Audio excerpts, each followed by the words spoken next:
Hello नमस्कार आदाब सत श्री अकाल अस्सलामु आलैकुम আমার নাম রুনু ইয়াসমিন ইউটিউব চ্যানেলে তোমাদের সকলকেই ওয়েলকাম জানাই। আমরা পিএসসি ক্লার্কশিপ পরীক্ষার প্রিভিয়াস ইয়ার প্রশ্নপত্র আলোচনা শুরু করেছিলাম, যেখানে 2007 থেকে 2019 সাল পর্যন্ত যতগুলো প্রশ্ন এসেছে সেগুলো অ্যানালাইসিস করি। এক্ষেত্রে আমাদের ভূগোলের সব প্রশ্ন কমপ্লিট, তারপরে হচ্ছে আমাদের পলিটিক্যাল সায়েন্সও কমপ্লিট হয়েছে এবং বায়োলজিও কমপ্লিট হয়েছে। আজকে ইতিহাসের লাস্ট ক্লাস, আজকে ক্লাসের পরেও কিন্তু ইতিহাসের সব প্রশ্ন আমাদের কমপ্লিট হয়ে যাবে। তোমরা দেখে না থাকলে অবশ্যই ডেসক্রিপশনে প্লেলিস্টের লিঙ্ক দেওয়া রয়েছে, সেখান থেকে অবশ্যই চেক আউট করে নেবে এবং টেলিগ্রাম চ্যানেলে যুক্ত হওয়ার জন্যও কিন্তু ডেসক্রিপশনে লিঙ্ক দেওয়া রয়েছে। আজকে 2007-এর প্রশ্নপত্র আলোচনা করব। তোমরা দেখতেই পাচ্ছ 2007-এ ঠিক কয়টি ইতিহাস থেকে প্রশ্ন এসেছিল। আজকে এই সব প্রশ্ন কিন্তু ডিটেলসে অ্যানালাইসিস করব। প্রথম প্রশ্নে বলা হয়েছে, কোন গুপ্ত রাজা পশ্চিম ভারতে শক শাসনের অবসান ঘটান? তাহলে কোন গুপ্ত রাজা সেটা আমরা জানি, দ্বিতীয় চন্দ্রগুপ্ত, তাই তো? তাহলে এবার এইটুকু পড়লেই শুধুমাত্র হবে না, আমাদের এই গুপ্ত বংশ সম্পর্কে কিন্তু জানতে হবে। তাহলে প্রথম প্রশ্নেই বলা হয়েছে, কোন গুপ্ত রাজা পশ্চিম ভারতে শক শাসনের অবসান ঘটিয়েছিলেন? উত্তর হয়ে যাবে, আমরা জানি, দ্বিতীয় চন্দ্রগুপ্ত। আসলে এই গুপ্ত বংশটি কিন্তু ভীষণ গুরুত্বপূর্ণ এক্সাম পয়েন্ট অফ ভিউ থেকে। গুপ্ত বংশ, এখানকার স্রষ্টা যিনি ছিলেন, ফাউন্ডার যিনি ছিলেন, ফাউন্ডার ছিলেন কিন্তু শ্রীগুপ্ত। কিন্তু তিনি কিন্তু নিজেকে রাজা বলে বলতেন না, অর্থাৎ রিয়েল ফাউন্ডার যদি বলা হয়, রিয়েল ফাউন্ডার অফ গুপ্ত যুগের রিয়েল ফাউন্ডার কে? তাহলে কিন্তু চন্দ্রগুপ্ত। এবার এই চন্দ্রগুপ্ত যখন রাজা হলেন, চন্দ্রগুপ্ত তিনি রাজা রানীর মুদ্রা বা সিক্কা চালু করেছিলেন। চন্দ্রগুপ্তের ছেলের নাম সমুদ্রগুপ্ত। তিনি লিচ্ছবির মানে চন্দ্রগুপ্ত লিচ্ছবির রানীকে বিবাহ করেছিলেন। এই জন্যই তো লিচ্ছবির দহিত কাকে বলা হয়? লিচ্ছবির দহিত বলা হয়ে থাকে, দুহিত বলা হয়ে থাকে সমুদ্রগুপ্তকে, কারণ তার মা লিচ্ছবির রাজকুমারী ছিলেন। ঠিক আছে, এটা আমি একটু মুছলাম। এবার আমরা লিখব সমুদ্রগুপ্ত। তিনি হচ্ছে উত্তর ভারতের 9টি প্রান্ত এবং দক্ষিণ ভারতের 12টি প্রান্ত তিনি কবজা করেছিলেন। উত্তর ভারতে তো তিনি করার জন্য, তার হচ্ছে এরিয়া কভার করার জন্য, কিন্তু দক্ষিণ ভারতে তিনি যে রাজ্যগুলো জিততেন সেটার মূল মাকসাদ ছিল কিন্তু ট্যাক্স কালেক্ট করা। তো এটাই পরীক্ষায় এসেছিল যে সমুদ্রগুপ্তের দক্ষিণ ভারতের যে রাজ্যগুলো জয় করার পেছনে মূল কারণ কি ছিল? ট্যাক্সের জন্যই কিন্তু করতো। তো যেহেতু উত্তর ভারত দক্ষিণ ভারত সবগুলোকে জিতেছিলেন সমুদ্রগুপ্ত, সেই জন্য সমুদ্রগুপ্তের অপর নাম ছিল ধরণী বন্ধা। কেন? কারণ ধরণী পুরো পৃথিবীটাকে তিনি বেঁধে রেখেছিলেন। তো তিনি এতই বেশি শক্তিশালী রাজা ছিলেন যে তার সময়ে শ্রীলঙ্কা থেকে এক রাজা কি করেছিলেন? এক রাজা বিহারে মন্দির বানানোর জন্য পারমিশন নিয়েছিলেন। কার কাছ থেকে? সমুদ্রগুপ্তের কাছ থেকে। তাহলে এটা কিন্তু খুব গুরুত্বপূর্ণ একটা পয়েন্ট। সমুদ্রগুপ্ত হচ্ছে ময়ূরের সিক্কা চালু করেছিলেন এবং সৈনিক বেশে তিনি সিক্কা চালু করেছিলেন। ঠিক আছে, ভীষণ গুরুত্বপূর্ণ। সমুদ্রগুপ্তের সভাকবি ছিলেন হরিসেন। তিনি সমুদ্রগুপ্তের সভাকবি, যিনি প্রয়াগ প্রশস্তি লিখেছিলেন। প্রয়াগ প্রশস্তি লিখেছিলেন। তাহলে প্রয়াগ প্রশস্তি কার লেখা? হরিসেনের লেখা। কোন রাজার আমলে লিখেছিলেন? সমুদ্রগুপ্তের। কেন? কারণ সমুদ্রগুপ্তের দরবারি কবি ছিলেন কিন্তু হরিসেন। এই জিনিসগুলো কিন্তু ভীষণ গুরুত্বপূর্ণ। আবার সমুদ্রগুপ্তকে কি বলা হয়? সমুদ্রগুপ্তকে বলা হয় কবিপ্রিয়। কবি প্রিয়ও বলা হয়ে থাকে। কেন? কারণ তিনি কিন্তু কবিতা লিখতেন। তার লেখা একটা কবিতার নাম হচ্ছে কৃষ্ণচরিত। কৃষ্ণচরিত, তাহলে কৃষ্ণচরিত কার লেখা? সমুদ্রগুপ্তের লেখা। ঠিক আছে, ভীষণ গুরুত্বপূর্ণ। এরপরে চলে আসবে, প্রথম চন্দ্রগুপ্ত হয়ে গেল, তারপরে চলে গেল সমুদ্রগুপ্ত, এবার আমাদের চলে আসবে দ্বিতীয় চন্দ্রগুপ্ত। দ্বিতীয় চন্দ্রগুপ্ত, ঠিক আছে। এই দ্বিতীয় চন্দ্রগুপ্ত হচ্ছে শকদের পরাজয় করেছিল, শকদের পরাস্ত করেছিল। পরাস্ত করার পরে তিনি একটা টাইটেল নিয়েছিলেন, সেই টাইটেলটা হচ্ছে বিক্রমাদিত্য। বিক্রমাদিত্য, ভারতের ইতিহাসে বিক্রমাদিত্য এরকম 14টি রাজা কিন্তু উপাধি নিয়েছিলেন। ঠিক আছে, ভীষণ গুরুত্বপূর্ণ। দ্বিতীয় চন্দ্রগুপ্ত কিসের জন্য প্রসিদ্ধ ছিলেন? ন্যায়ের জন্য প্রসিদ্ধ ছিলেন। প্রসিদ্ধ ছিলেন। তিনি ন্যায় করার সময় পাথরের পিঁড়িতে বসতেন, হ্যাঁ, তারপরে ন্যায় শোনাতেন। যাই হোক, এই দ্বিতীয় চন্দ্রগুপ্ত আবার কি হয়, শকদের কিন্তু পরাজিত করে বিক্রমাদিত্য উপাধি লাভ করে। দ্বিতীয় চন্দ্রগুপ্তের সময়ে নবরত্ন ছিলেন। নবরত্ন বা 9 জুয়েল কিন্তু ছিলেন, নবরত্ন। এই নবরত্নের মধ্যে ছিলেন কালিদাস, তারপরে হচ্ছে কি বলা হয়, বরাহ মিহির, বেতাল শঙ্কু, অভিরুচি, এগুলো কিন্তু সব কি ছিলেন? দ্বিতীয় চন্দ্রগুপ্তের নবরত্নে। তো প্রশ্ন হয় যে কালিদাস কার আমলের নবরত্ন ছিলেন? দ্বিতীয় চন্দ্রগুপ্তের আমলে নবরত্ন ছিলেন। তাহলে আমরা এক্ষেত্রে দেখলাম এই যে গুপ্ত বংশ কাকে ধ্বংস করেছিল? শকদের ধ্বংস করেছিল। মানে শকদের কিন্তু ধ্বংস কে করেছিল? গুপ্ত বংশ।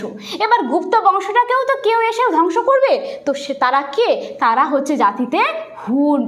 এই হুন্ডদের আরেকটি অপর নাম রয়েছে, সেটার নাম হচ্ছে মালেক্স। তার নাম হচ্ছে মালেক্স। এই হুন্ডরা এসেছিল কোথা থেকে? মধ্য এশিয়া থেকে। কোথা থেকে?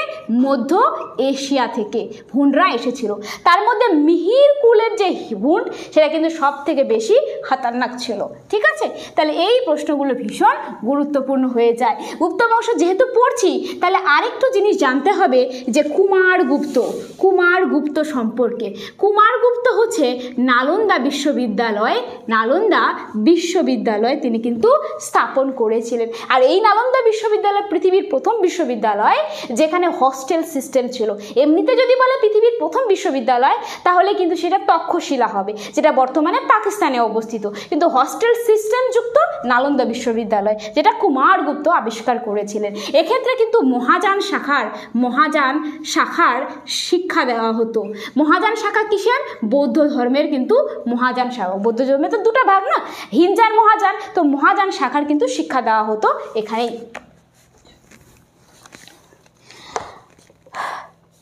পরের প্রশ্নে বলা হয়েছে মহাবালিপুরমের রথ আকার বিশিষ্ট মন্দিরটা নির্মাণ কে করেছিল? তো এটা আমাদের কিন্তু পল্লব রাজাদের আমলেই নির্মাণ করা হয়। তাহলে এটা এই যে মহাবলিপুরমের যে মন্দিরটা রয়েছে, সেটা কিন্তু সপ্ত পেগোডা নামে পরিচিত। এটা তামিলনাড়ু রাজ্যে অবস্থান করেছে এবং পল্লব বংশর আমলে কিন্তু এটি বানানো হয়। যেমন ভীষণ গুরুত্বপূর্ণ যে খেজুরাহো এর মন্দিরটা, খেজুরাহোর মন্দির কোথায় অবস্থান করেছে? মধ্যপ্রদেশে অবস্থান করেছে। চান্ডেল শাসকেরা কিন্তু বানিয়েছিল এই খেজুরাহো মন্দির। যেমন হিন্দুদের, ঠিক তেমনি জৈন ধর্মেরও কিন্তু খেজুরাহো মন্দির রয়েছে। এখানে কান্দারিয়া মহাদেবের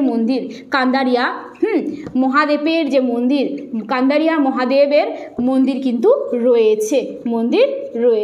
ঠিক তেমনি যদি বলা হয় ব্ল্যাক পেগোডা কাকে বলা হয়? এটা কিন্তু কোণার্কের যে সূর্য মন্দিরটা রয়েছে, সে তাকে বলা হয় ব্ল্যাক পেগোডা। এটা কে বানিয়েছিলেন?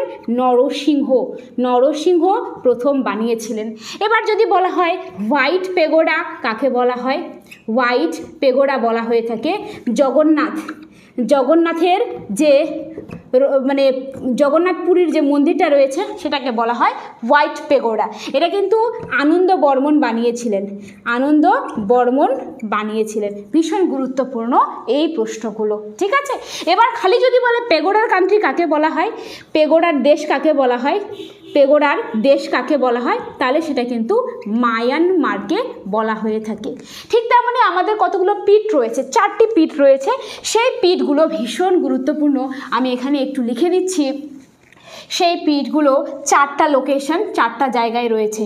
তাহলে সবথেকে এটা কি বলা হয়, ওয়েস্টে, সবথেকে ওয়েস্টে কে রয়েছে, সেটা হচ্ছে আমাদের সারদা পীঠটা কোথায় অবস্থান করেছে, গুজরাটে। গুজরাটের যে দ্বারকা রয়েছে, যেখানে কৃষ্ণ ঠাকুরের আই থিঙ্ক বড় হওয়া হয়েছে, তো সেটাই গুজরাটের মধ্যে, দ্বারকার মধ্যে সারদা পীঠ রয়েছে। গোবর্ধন পীঠ, গোবর্ধনের পীঠ কোথায় অবস্থান করেছে, এটা কিন্তু ওড়িশা রাজ্যের মধ্যে অবস্থান করেছে। শৃঙ্গেরি পীঠ অবস্থান করেছে কর্ণাটক, কেআরটি মানে কর্ণাটক, ঠিক আছে। এবার যেটা উত্তরে রয়েছে সেটার নাম ছিল উত্তরে যেটা ছিল সেটা উত্তরাখণ্ডের বদ্রীনাথে একটা অবস্থান করেছে। সেই পীঠটা পারলে কিন্তু কমেন্টে অবশ্যই জানাবে, ঠিক আছে। এবার পরের প্রশ্নে বলা হয়েছে যে গীত গোবিন্দ রচয়িত জয়দেব বাংলার কোন রাজার সভাকবি ছিলেন। দেখো গীত গোবিন্দ যেটা, তিনি কিন্তু লক্ষণ সেনের সভাকবি ছিলেন। তাহলে এই যে সেন বংশ কিন্তু একটা বাঙালের বংশ, বাংলার কিন্তু এই বংশটা ছিল পাল যুগ, সেন যুগ, এগুলো বাঙালির, ঠিক আছে। এই যে সেন যুগে যেটা রয়েছে ভীষণ গুরুত্বপূর্ণ 2টি রাজার কথা মনে রাখলেই হয়ে যায়। একটা হচ্ছে বল্লাল সেন আর একটা হচ্ছে লক্ষণ সেন। বল্লাল সেন 2টি লিখেছিলেন, একটা হচ্ছে দান সাগর আর একটা হচ্ছে অদ্ভুত সাগর। তাহলে এটা কে লিখেছিল, বল্লাল সেন লিখেছিল। এবার বাকি যেটা রয়েছে লক্ষণ সেন, তার সময়ে একজন কবি ছিলেন জয়দেব। তো তিনি কিন্তু কি লিখেছিলেন, তিনি জয়দেব যেটা রয়েছে এখানে প্রশ্নে কি বলেছে, গীত গোবিন্দ তিনি লিখেছিলেন। হ্যাঁ, গীত গোবিন্দ। তাহলে গীত গোবিন্দ কে লিখেছিলেন, জয়দেব। আর জয়দেব কার সমসাময়িক ছিলেন, লক্ষণ সেনের সভাকবি ছিলেন জয়দেব। ভীষণ গুরুত্বপূর্ণ এই কয়টি কথা। এবার আমি যখন বললাম যে বাঙালির যে বংশগুলো ছিল না, পাল বংশ, সেন বংশ, তো এগুলো কিন্তু বাংলার। কিন্তু এক্ষেত্রে আমি আরেকটা জিনিস বলছি যে ত্রিপক্ষের যুদ্ধ হয়েছিল কিন্তু, হ্যাঁ, ত্রিপক্ষের যুদ্ধ হয়েছিল যখন আমাদের হর্ষবর্ধন মারা যায়, তারপরে তার রাজ্যটা থানেশ্বর, সেটা কিন্তু ক্যাপচার করার জন্য ত্রিপক্ষের যুদ্ধ হয়েছিল। এদিকে হচ্ছে গুর্জার প্রতিহরের বংশ, গুর্জার প্রতিহর, আর এদিকে ছিল আমাদের রাষ্ট্রকূট, নিচে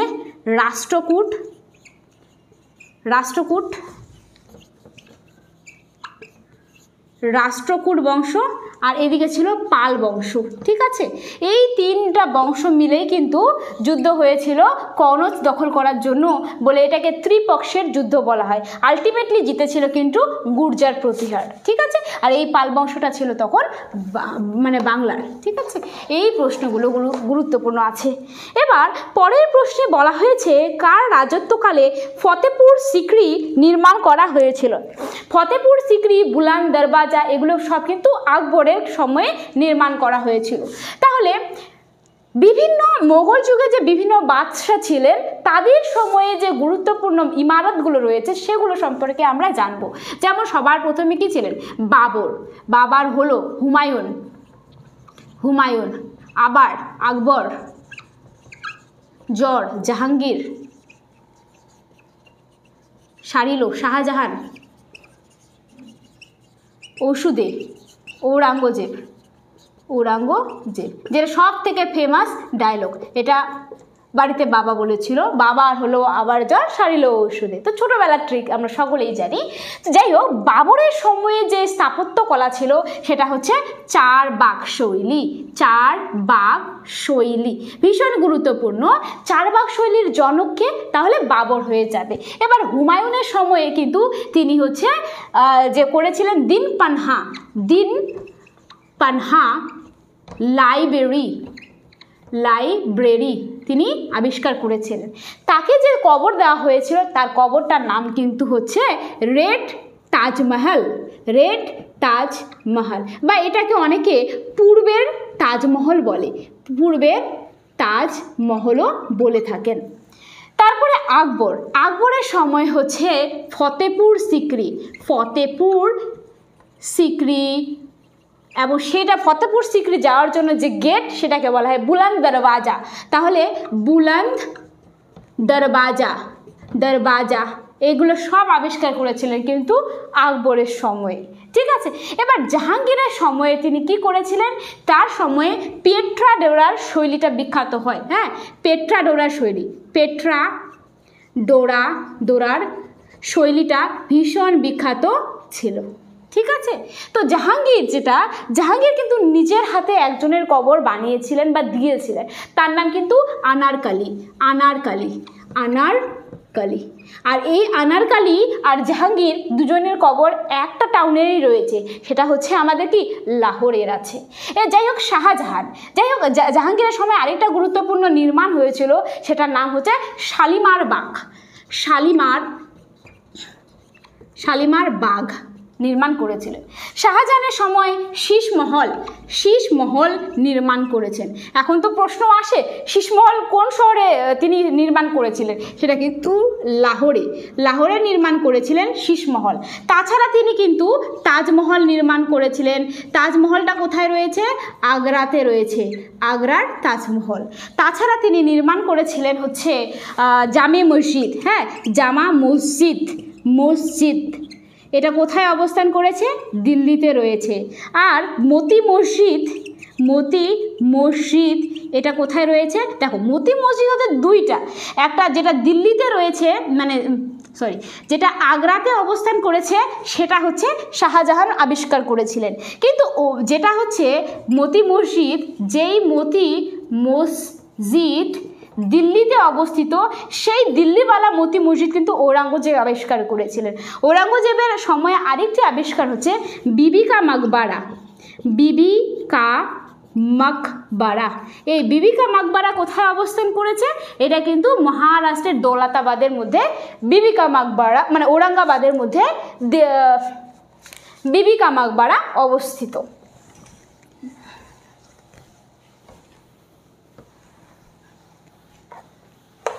এর পরের প্রশ্নে কি বলা হয়েছে, শিখ ধর্মের প্রতিষ্ঠাতাকে।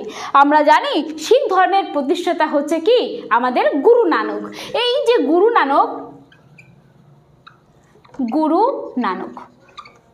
নানকের জন্ম হয়ে থাকে 1469-এ তালবান্ডিটা এখন কোথায় অবস্থান করেছে, পাকিস্তানে অবস্থান করেছে।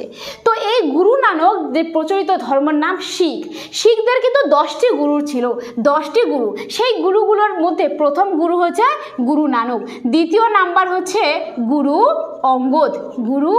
অঙ্গদ। হ্যাঁ, গুরু অঙ্গদ তিনি কি করেছিলেন, তার আমলে লঙ্গরখানা যেখানে ফ্রিতে খাওয়া দেওয়া হয়, সেই লঙ্গরখানাটাকে আবিষ্কার করেছিলেন। এবং গুরুমুখী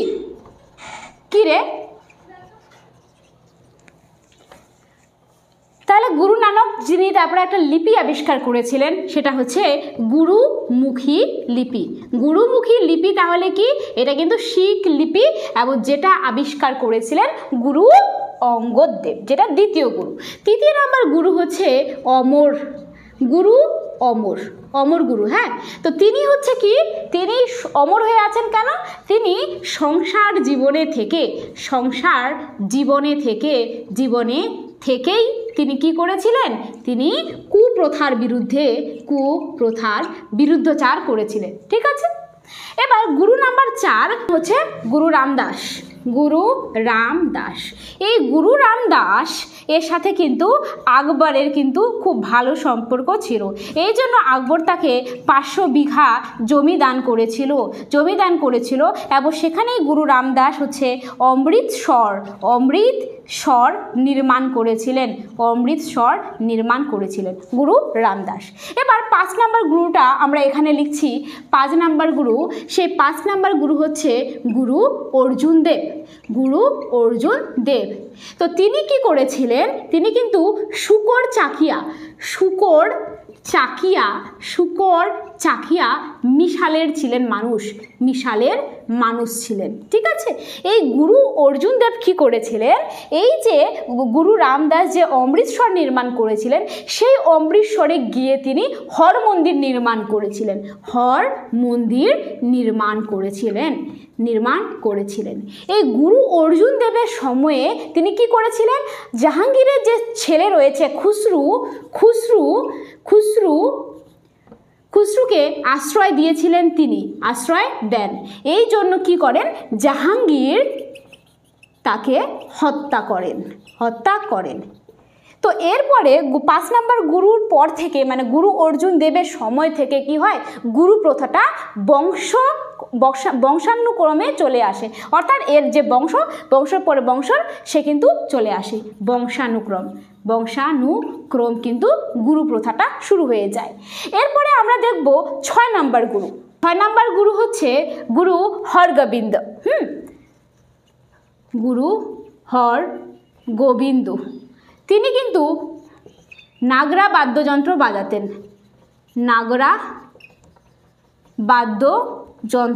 বাজাতেন এবং অকাল তখ্ত নির্মাণ করেছিলেন, যেখানে গ্রন্থ সাহিব রাখা হতো। যাই হোক, এবার সবথেকে গুরুত্বপূর্ণ গুরু নাম্বার 9, সেটা হচ্ছে গুরু তেগ বাহাদুর। তো তার সময়ে ঔরঙ্গজেবের ছেলেকে তিনি আশ্রয় দিয়েছিলেন বলে তেগ বাহাদুরকে চাঁদনি চকে হত্যা করে থাকেন। কে হত্যা করেন? ঔরঙ্গজেব। কেন হত্যা করেন? কারণ ঔরঙ্গজেবের যে বিদ্রোহী ছেলে তাকে তিনি আশ্রয় দিয়েছিলেন, সেই জন্য। 10 নম্বর গুরু হচ্ছে গুরু গোবিন্দ। তিনি 10 নম্বর গুরু এবং তিনি খালসা পন্থ স্থাপন করেছিলেন, অর্থাৎ খালসা বাহিনী স্থাপন করেছিলেন। এই যে গুরুগুলো রয়েছে, মানে শিখ ধর্মের মানুষদের সৈনিক বেশে নিয়ে আসার জন্য। তার বাড়ি কিন্তু বিহারে ছিলেন। তো তিনি ছিলেন কিন্তু 10 নম্বর গুরু। ঠিক আছে, তাহলে যদি বলে শিখদের সৈনিক রূপ কোন গুরু দেন, তাহলে লাস্টে যে 10 নম্বর গুরু রয়েছেন সেটাই। তো এরপরে কিন্তু গুরু যে গ্রন্থ সাহিব তাকেই কিন্তু গুরু হিসাবে মানা হয় এবং নতুন কোনো গুরু কিন্তু এখানে আর আসেননি। ঠিক আছে, তাহলে এই জন্যই যে শিখ ধর্মের যে গুরু গ্রন্থ সাহিব রয়েছে সেটা কিন্তু একটা লিভিং থিং হিসাবেই বিবেচনা করা হয়ে থাকে।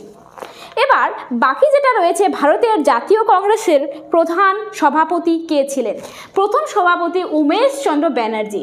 এই যে আমাদের কংগ্রেস হচ্ছে প্রথম সভাপতি, আমি কংগ্রেসের সেশনগুলো লিখছি। 1885 সালে কংগ্রেস প্রথম স্থাপন করা হয়েছিল।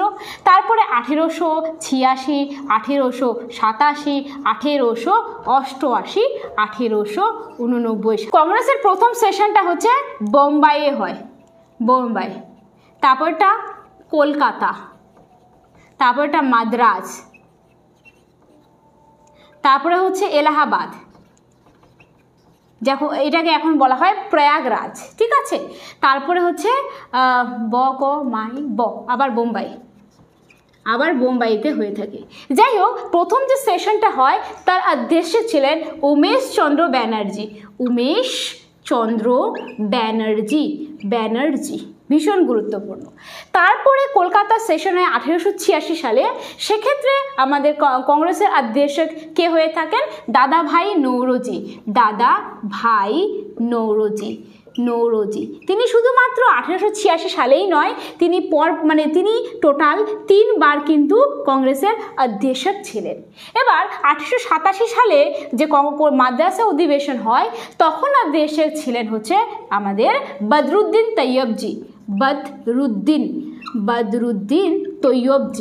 তৈয়বজি। তিনি কিন্তু প্রথম মুসলিম অধ্যক্ষ ছিলেন। এবার বাকি যেটা 1888 সালে এলাহাবাদে সেশন হয়, তো তখন কিন্তু আমাদের অধ্যক্ষ ছিলেন জর্জ ইউল। এই জর্জ ইউল ফার্স্ট কিন্তু ইংরেজ ছিলেন, যিনি কংগ্রেসের অধ্যক্ষ ছিলেন। খুব গুরুত্বপূর্ণ। প্রথমে উমেশচন্দ্র ব্যানার্জি, দাদাভাই নওরোজি 3 বার কংগ্রেসের অধ্যক্ষ ছিলেন। প্রথম মুসলিম অধ্যক্ষ বদরুদ্দিন তৈয়বজি, 4 নম্বর যেটা রয়েছে জর্জ ইউল, প্রথম ইংরেজ ছিলেন। কিন্তু এই 3 জনের নাম কিন্তু ভীষণভাবে গুরুত্বপূর্ণ। এবার বাকি সেশনগুলো আমরা আবারও পড়ব, সেটা যদি অন্য কোনো প্রশ্ন হয় তারপরেই পড়ব আমরা। এবার বাকি যেটা রয়েছে, ব্রিটিশ ভারতের রাজধানী কলকাতা থেকে দিল্লিতে স্থানান্তরিত করা হয় কত সালে?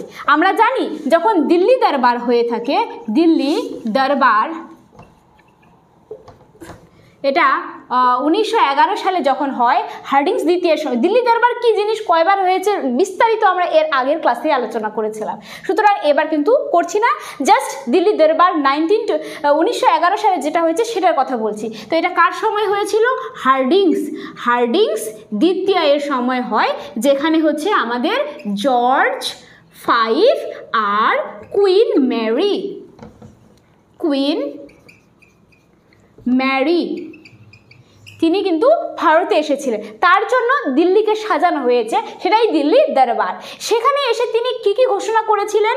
যে আমাদের আগে কিন্তু রাজধানী ছিল ভারতের কলকাতা। তিনি বলেছিলেন এই 1911 সালে এসে যে কলকাতা যে রাজধানীটা রয়েছে সেখান থেকে রাজধানী এবার হবে দিল্লি, এবং আসাম এখন বর্তমানে রাজ্য আছে, কিন্তু আসামকে কেন্দ্রশাসিত বা ইউনিয়ন টেরিটরিসে পরিণত করে দেওয়া হয়েছিল 1911 সালে।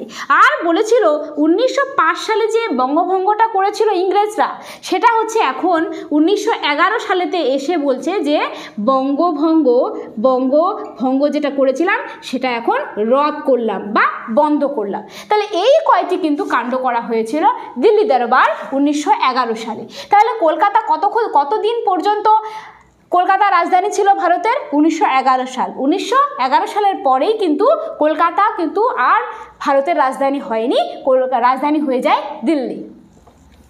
ঘোষণা করা হয়েছিল 1911-তে, কিন্তু রাজধানীটা হয়ে গেছিল 1912 সালে। সম্পদের নিষ্কাশন এর সমালোচনা কে করেছিলেন? সম্পদের নিষ্কাশন তত্ত্বটি দিয়েছিলেন দাদাভাই নওরোজি।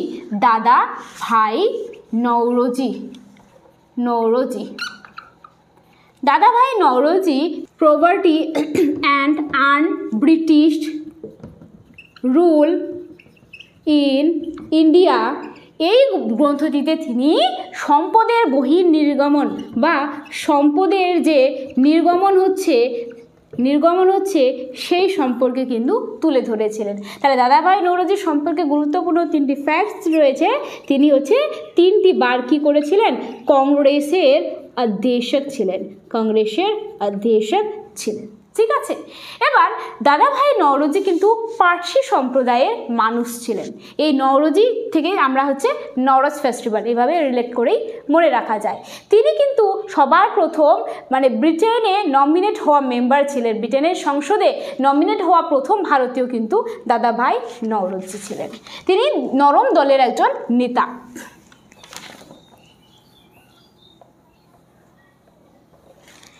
এবার যেটা রয়েছে পরের প্রশ্নে বলা হয়েছে যে আপালা, লোপামুদ্রা এবং গার্গী এই 3 বিদুষী মহিলা কোন যুগের ছিলেন? এগুলো কিন্তু বৈদিক যুগের ছিলেন। কারণ আমরা জানি বৈদিক যুগের কিন্তু মহিলাদের যে স্থিতি ছিল, মহিলাদের স্থিতি কিন্তু অনেক ভালো ছিল।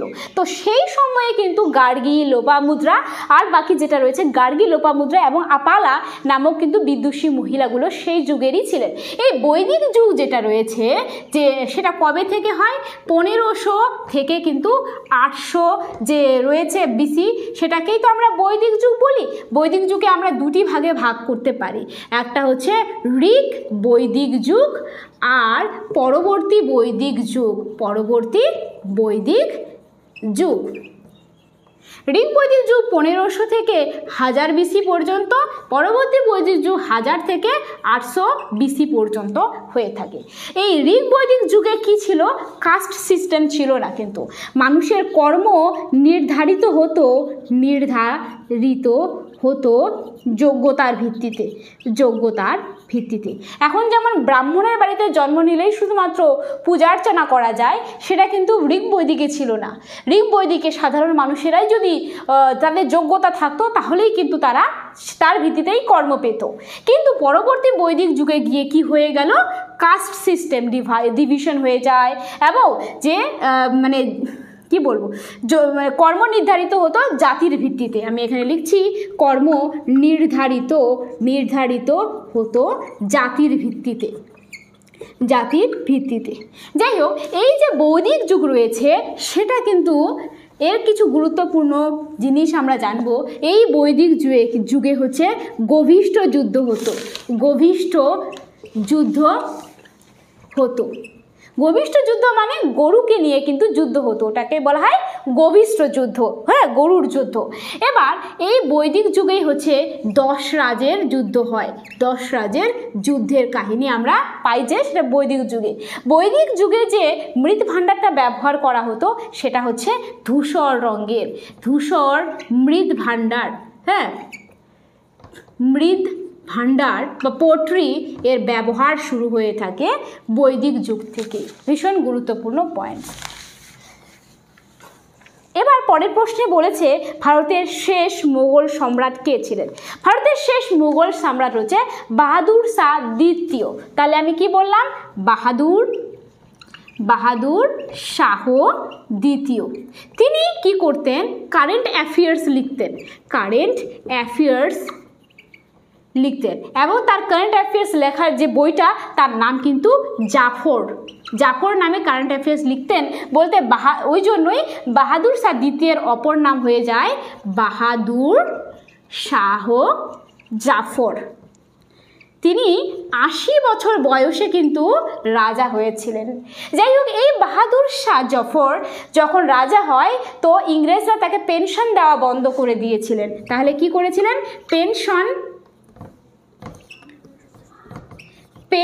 দেওয়া কিন্তু বন্ধ করে দেয়। এই জন্য 1857 সালে তিনি কি হয়, সিপাহী বিদ্রোহে লিপ্ত হয়ে পড়ে এবং সিপাহী বিদ্রোহের মেইন কি হয়, নেতা হয়ে দাঁড়ায়। এই বাহাদুর শাহ দ্বিতীয় তিনি কি করেছিলেন, তিনি জীবিত অবস্থায় তিনি তার কবর বানিয়েছিলেন। তাহলে এই কবরটা তিনি কিন্তু ভেবেছিলেন যে সে কবর বানাবে এবং সে মারা গেলে যেন তাকে ওইখানেই কবর দেওয়া হয়। কিন্তু 1757 সালে যখন তিনি সিপাহী বিদ্রোহের নেতা হন, ইংরেজরা যখন এই সিপাহী বিদ্রোহটা তার পরের বছরেই দমন করে দেয়, তখন বাহাদুর শাহ দ্বিতীয়কে ধরে কোথায় পাঠিয়ে দেওয়া হয়, রেঙ্গুনে পাঠিয়ে দেওয়া হয় এবং সেখানেই কিন্তু তিনি মারা যান। অর্থাৎ তার বানানো যে কবর, সেই কবরে কিন্তু সেই কবর এখনো ফাঁকাই রয়েছে। এই কবরটাকে বলা হয় হায়াতি মাকবারা, হায়াতি মাকবারা।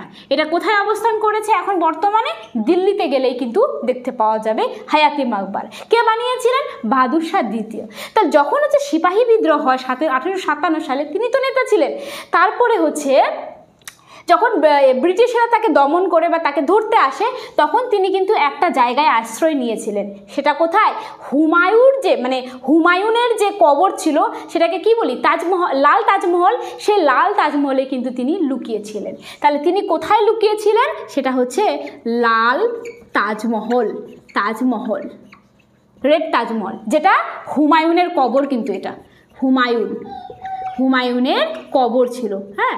তো সেখানে কিন্তু তিনি লুকিয়েছিলেন, বাহাদুর শাহ দ্বিতীয়। আর তিনি কিন্তু আমাদের শেষ মুঘল রাজা। এরপরে কিন্তু মুঘল সাম্রাজ্যটা আর ছিল না। যাই হোক, শেষ মুঘল বা যে ক্ষুদ্র ক্ষুদ্র যে রাজাগুলো ছিল, তাদের সম্পর্কে কিছু গুরুত্বপূর্ণ জিনিস আমরা জানবো। যেমন মোহাম্মদ শাহ এর সময় মোগল সাম্রাজ্যটা কিন্তু ভাগ হয়ে যায়। যেমন এই সময়ে তো আমাদের যে বাংলাল, সে বাংলাটা কিন্তু ভাগ হয়ে যায়। বাংলাটা ভাগ হয় কার আমলে, এটা হচ্ছে মুর্শিদ কুলি খাঁ। তাহলে মুর্শিদ কুলি খাঁ তো আমাদের স্রষ্টা ছিল বাঙালের, ওই জন্য তো মুর্শিদাবাদ নামটা করা হয়েছে। তো সেটা হচ্ছে কিন্তু মোহাম্মদ শাহের সময়ে হয়েছিল, বাঙালটা ভেঙে গেছে। শুধু কি বাঙাল না, অবধ নামক যে জায়গাটা রয়েছে, যেটা বর্তমানে ইউপি নামে আমরা জানি, সেটা কিন্তু সাআদাত খানের সময়ে আলাদা হয়েছিল, মানে তার নেতৃত্বে। সাআদাত খানের আমলে কিন্তু এটা আলাদা হয়ে যায়।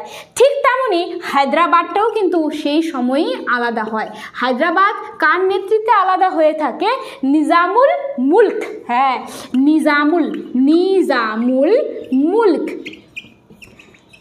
এই তিনজনের নেতৃত্বে তিনটা প্রদেশ কিন্তু আলাদা হয়ে যায় মোহাম্মদ শাহ এর সময়ে।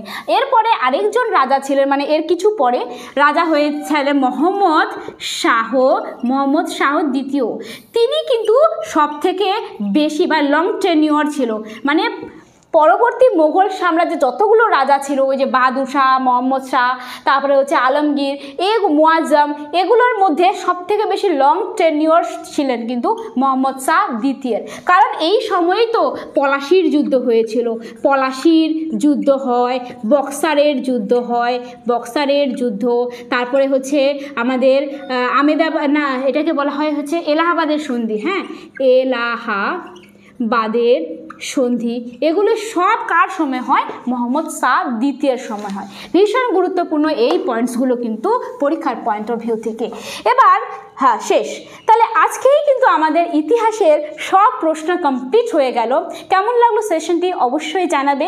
নেক্সট ক্লাসে কিন্তু আমরা স্ট্যাটিক জিকের ক্লাস শুরু করব, যেখানে প্রত্যেকটি টপিক ধরে ধরে আমরা আলোচনা করব। যেমন ন্যাশনাল পার্ক, সেই ন্যাশনাল পার্কটা পড়ানোর সাথে সাথেই তোমাদের মুখস্থ হয়ে যাবে অবশ্যই। কেন? কারণ আমি স্ট্যাটিক জিকে কিন্তু সব কিছুই আমি ট্রিক্স দিয়েই পড়াবো, যার ফলে কি হবে, সবগুলো কিন্তু মানে ক্লাস দেখার সাথে সাথেই মনে থেকে যাবে। আমি যেভাবে মুখস্থ করেছিলাম যতগুলো স্ট্যাটিক জিকের পোর্শন, আমি কিন্তু সেই ট্রিক্সগুলোই অবশ্যই প্রোভাইড করব নেক্সট ক্লাসে। ততক্ষণ পর্যন্ত ভালো থাকবে, সুস্থ থাকবে এবং অবশ্যই সাবস্ক্রাইব করে নেবে, তাহলে নেক্সট ক্লাসে নোটিফিকেশন পৌঁছে যাবে।